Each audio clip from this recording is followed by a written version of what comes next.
Wasn't he getting along with anyone on the shows? It was with a child actor. On one of our shows? Yes.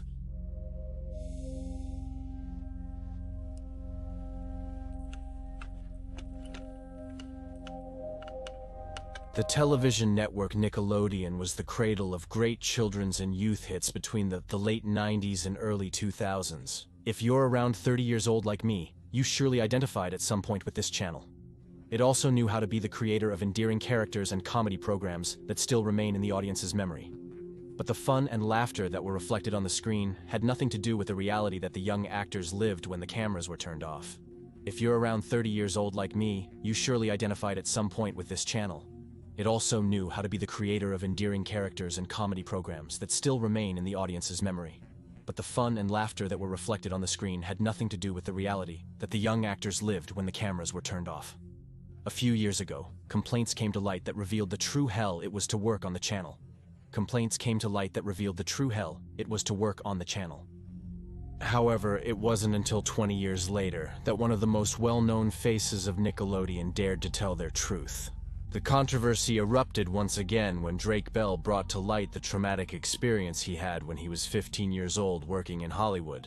What happened to Drake Bell when he was just a teenager? Why did he choose to give his testimony now? Well, this is what I'm going to tell you in today's video.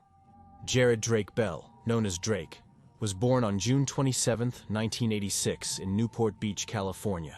His acting career started when he was just a child. At the age of 5, his parents divorced, and Joe, his father, began to look for activities that would allow him to share moments with his son. His parents divorced, and Joe, his father, began to look for activities that would allow him to share moments with his son. One of the things they used to do was watch Charlotte Shepard's comedy movies and the duo Jerry Lewis and Dean Martin for hours. So when they came across an ad recruiting children to work in audiovisual productions in Hollywood, Joe suggested to Drake to attend a casting to try out as an actor. The boy immediately agreed, and at that time he was already outgoing and charismatic, and his acting skills were evident. His first appearances on screen were through commercials, but at the age of 8, he began his experience on the big screen. He had a brief role in the movie Jerry Maguire alongside Tom Cruise, made his television debut in the series Home Improvement, and when he was 10 years old, he appeared in the acclaimed show Seinfeld. Then, at the age of 12, he took guitar lessons to get into the skin of Walter, the character he played in the romantic comedy movie Chasing Destiny. And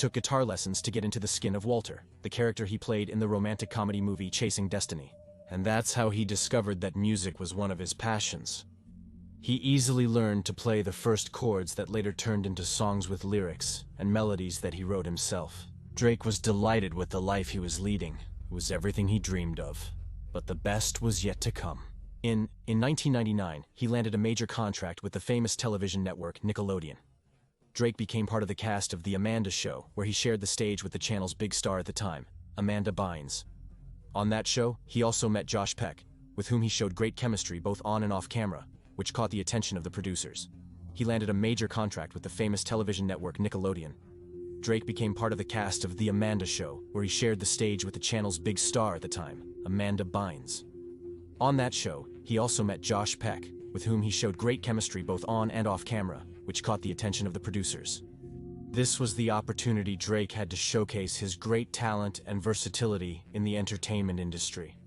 And as expected from someone so passionate about what he did, he knew how to take advantage of it. In 2004, the network offered him his own show alongside Josh as co-stars, which they called Drake and Josh. The series, which ended up becoming a youth classic, told the story of Drake and Josh, two boys who became stepbrothers overnight because one's mother had decided to marry the other's father. While Drake embodied the role of the popular and handsome guy, played the guitar, and had an easy time getting women, Josh was the stereotype of a nerd who had good grades in school, but few skills to interact with others. This meant that both benefited from each other. In addition to bringing his character to life, Drake contributed his musical talent by composing and performing songs like Found a Way, which became the show's theme song, which surely places it. The success the series achieved made Drake one of the most popular and coveted teenagers of that time. He was living the life that many other young actors desired. However, driven by the adrenaline of sudden fame and the premature rise of his career, there were times when he found himself in situations difficult to handle as a teenager. At just 15 years old, for example, he left his parents' house, and in 2006, he bought his dream car, a '96 Mustang, with which he later had a serious car accident when returning from the beach with a friend. He bought his dream car, a '96 Mustang, with which he later had a serious car accident when returning from the beach with a friend. Drake and his companion were hit head-on by a driver who fell asleep at the wheel while they were waiting for the traffic light to turn green to let them pass. His friend luckily only ended up with a few bumps and bruises, but Drake's luck was not the same.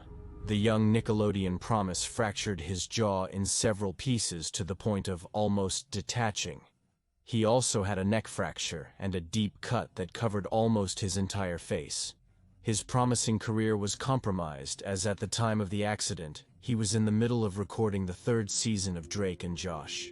Drake feared that the show would be canceled and that the severity of his injuries would prevent him from singing again. Fortunately, the producers decided to pause and wait for him to recover to resume filming the series. So, after about 6 months of being immobilized and living on a liquid diet, Drake returns to work. Drake and Josh continued normally until in 2007, after 4 seasons, the network decided to end the show by not renewing the contract. However, the television network didn't let go of his hand immediately. In the following years, he continued to be called upon to make cameos and compose the soundtrack for shows like iCarly and Zoey 101. Nickelodeon had become his second home there. He had grown artistically and personally. At least, of course, that's what it seemed on screen. But in reality, the set he attended daily was also the place where he lived his worst nightmare. A lot has happened in my career that I feel, you know? I don't know how I managed to get ahead, how I came back from that, because there are things. There are things I never tell, like what happened at Amanda's show. Very traumatic situations, very heavy things happened, and you have to deal with that and move forward. Sometimes I look back and I don't know how I did it. I think I really loved what I was doing. Drake. Bell kept a secret for 20 years that involved a huge controversy with Nickelodeon and its executives. But finally, at 37 years old, he gathered the courage he needed to publicly tell what he had to live through when he was just a teenager working for this network. That involved a huge controversy with Nickelodeon and its executives. But finally, at 37 years old, he gathered the courage he needed to publicly tell what he had to live through when he was just a teenager working for this network. He did so through the documentary Silence on the Set, The Dark Side of Television Children, which Investigation Discovery made about 2 or 3 days from when I'm recording this. Since then, the name of Drakeville is on everyone's lips. It's trending. The tough time the actor went through dates back to 2003 when he was working on The Amanda Show. There he met Brian Peck, a 43-year-old actor who worked as a dialogue coach at Nickelodeon. Peck was in constant contact with the children who brought the characters of the successful series to life. But he had a, let's say, special relationship with Drake. Beyond being his co-worker, Peck and Drake quickly became friends. Apparently they had many interests in common, which made the relationship flow naturally despite the large age difference. Over time, the bond became increasingly close, to the point where Peck became Drake's manager. Joe, Drake's dad, constantly with him on set, clearly wasn't fully at ease with the situation. In fact, he expressed his discomfort to his son, but the actor, who was in the midst of adolescence and fully enjoying the incredible present he was living for his artistic career, did not listen to him. In fact, Joe began to be increasingly displaced from his role as a father and protective figure for his son. As part of the entertainment and friendship they had forged, Drake began to frequent Peck's house. Sometimes he was there under the pretext of rehearsing and improving acting techniques. There were even nights when he would stay over at his coach's house because it was too late to return home. So when Peck had completely earned the young actor's trust, the situation became murky. Drake claimed that one night he was sleeping on the couch where he usually stayed when the day was long. But at one point he woke up, and when he opened his eyes, he saw Peck taking advantage of him. The young man was so shocked that he didn't know how to react and stop the terrible assault he was experiencing. And the worst part was that it was not an isolated event, but Peck's unpleasant acts on the minor continued for at least 6 months. Drake was just, I tell you, a 15-year-old boy who had been thrust into the adult world at a very early age, who was completely unprotected because his parents hardly had access to see him. But above all, he was being assaulted by one of the people who was supposed to take care of him, and who had too much power within the television network for which he worked. So for months he didn't tell anyone what was happening. But when auditions for Drake and Josh were taking place, Drake found out that Peck had tried to take on the role of father, which triggered a series of emotions within him. It was then that he picked up the phone and exploded with his mother, telling her everything. Immediately the complaint reached justice, and the police began an investigation against Peck. So for months he didn't tell anyone what was happening. But when auditions for Drake and Josh were taking place, Drake found out that Peck had tried to take on the role of father, which triggered a series of emotions within him. It was then that he picked up the phone and exploded with his mother, telling her everything. Immediately the complaint reached justice, and the police began an investigation against Peck. So in August 2003 he was arrested on 11 charges, including sodomy, oral copulation of a person under 16 and oral copulation with anesthesia or controlled substances, and lewd acts, all against a child whose identity did not transcend until Drake's confession. During the trial, the accused received the support of a large number of colleagues, among whom were the actors. James Marsden. He was arrested on 11 charges, including sodomy, oral copulation of a person under 16, and oral copulation with anesthesia or controlled substances, and lewd acts, all against a child whose identity did not transcend until Drake's confession. During the trial, the accused received the support of a large number of colleagues, among whom were the actors.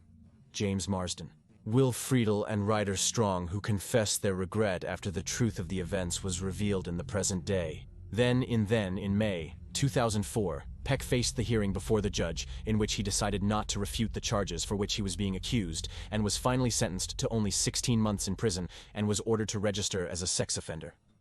Peck faced the hearing before the judge, in which he decided not to refute the charges for which he was being accused, and was finally sentenced to only 16 months in prison, and was ordered to register as a sex offender. The short sentence that the aggressor received was not the only thing that evidently caused outrage in the public who closely followed the case. Incredibly, after serving his sentence and being released, Peck returned to work as an actor and dialogue coach, even on Disney productions where he interacted with minors. Today, Peck is 63 years old, and there is no information about his activities. But the testimonies that accompanied Drakeville in the Investigation Discovery documentary revealed more strange behaviors from the dialogue coach. It was known that it was common for Peck to invite the underage cast to share meals or gatherings he organized at his home.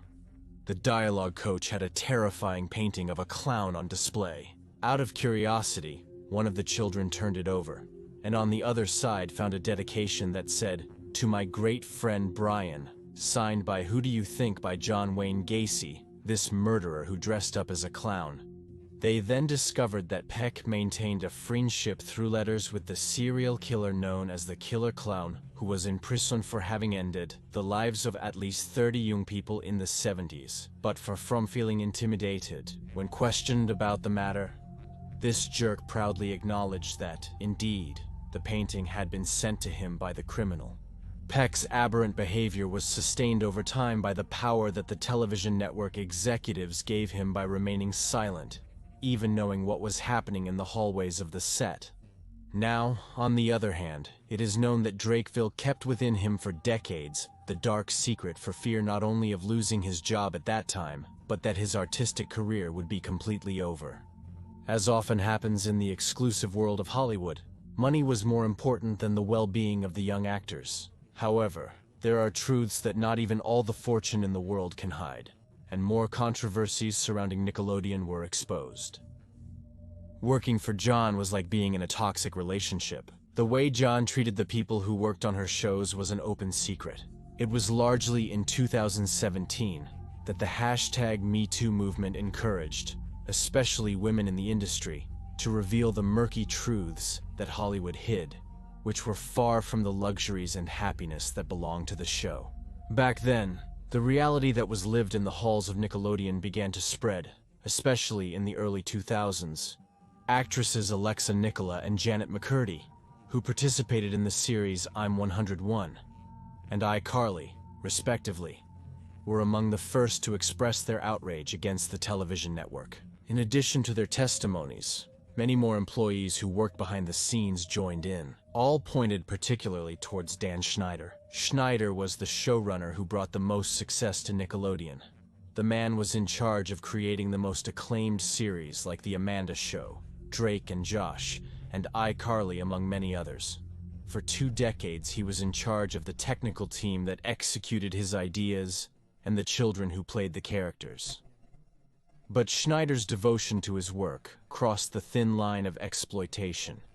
The staff who worked alongside him recently revealed that the work environment the showrunner generated was one of the most toxic they had experienced. In addition, the recording sessions extended for long hours. Also, his mood was changeable and often ended in shouting and mistreatment. Racist comments were also made, and there was sexual harassment. In the Quiet on Set documentary, a scriptwriter said that within the writing team there were 2 women who had to share the salary, and the worst of all turned out to be the discomfort experienced by the younger actors, who were forced to perform scenes that were inappropriate for both them and the audience watching them. Schneider's response to these concerns was to downplay the situation and claim that they were exaggerating. "I love it when the cast gets cheeky with me. Because at the end of the day, I'm the one who writes the scripts along with other talented writers, and I can put them in any horrible situation that I see fit."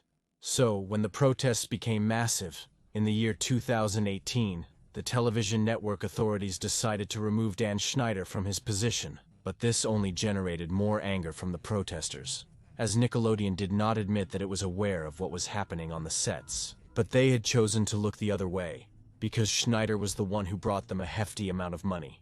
Thus, after Drake's statements, the television network published a statement in which it says, "Although we cannot corroborate or deny the accusations of behaviors from productions decades ago, Nickelodeon, as a matter of policy, investigates all formal complaints as part of our commitment to fostering a safe and professional work environment free from harassment or other inappropriate conduct." Now that Drybeck has revealed his identity as the plaintiff in the 2004 case, we are dismayed and saddened to learn of the trauma he has endured, and we praise and support the strength needed to move forward. But do you think these words are really from the heart? I don't think so, because they were aware of everything that was happening and they cared more about the money, but, well, that's my opinion. You, in the end, are going to tell me yours in the same way. Although it took Drake several years to get out of the toxic Nickelodeon bubble. However, what followed was not easy at all. Although he tried to continue with his passion for acting, the productions in which he participated after Drake and Josh were not entirely successful. For example, he played the role of Timmy Turner in the movie The Fairly Odd Parents.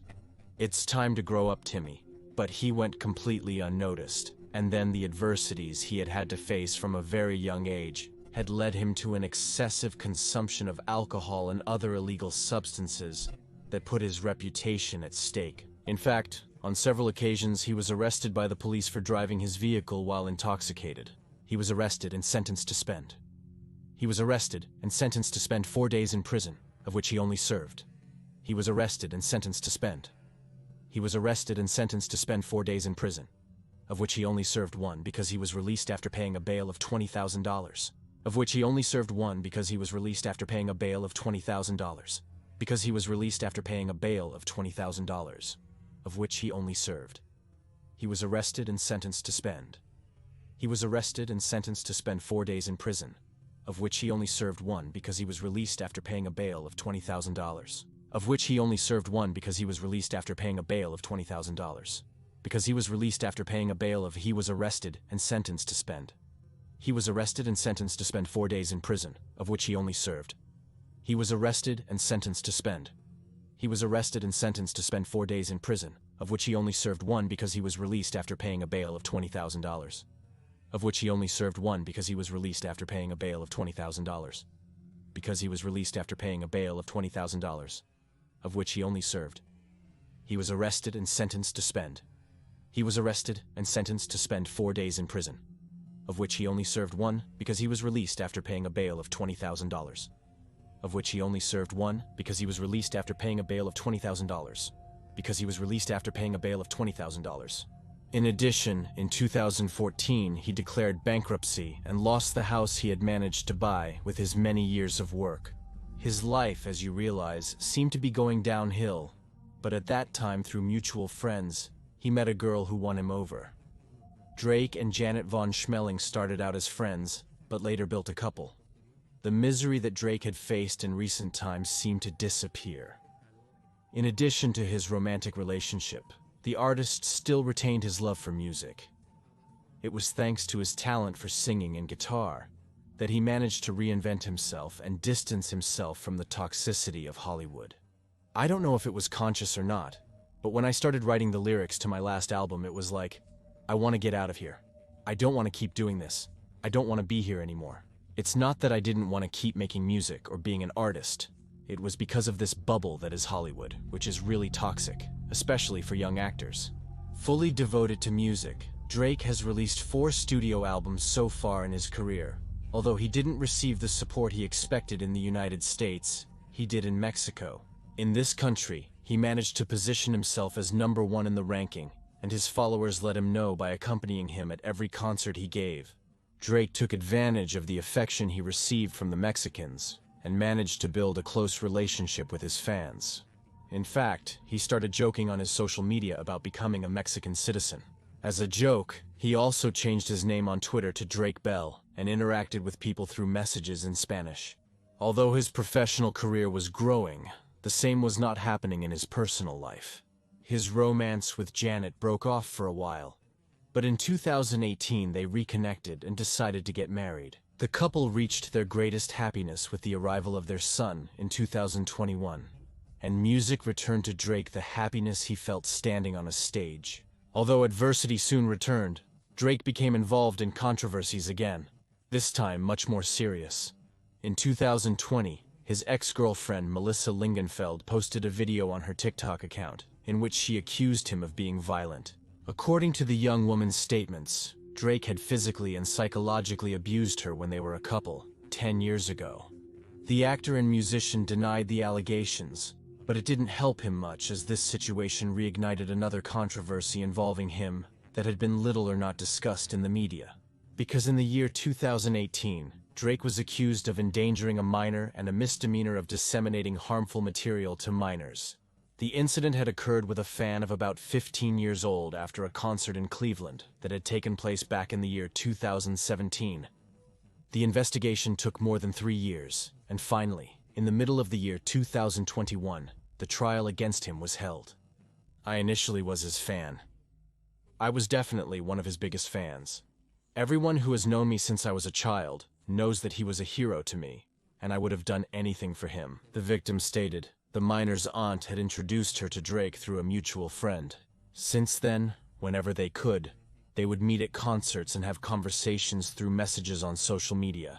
The young woman told the judge that the tone in which Drake addressed her began to change over time, becoming more adult in connotation, even sending her explicit photos of his private parts.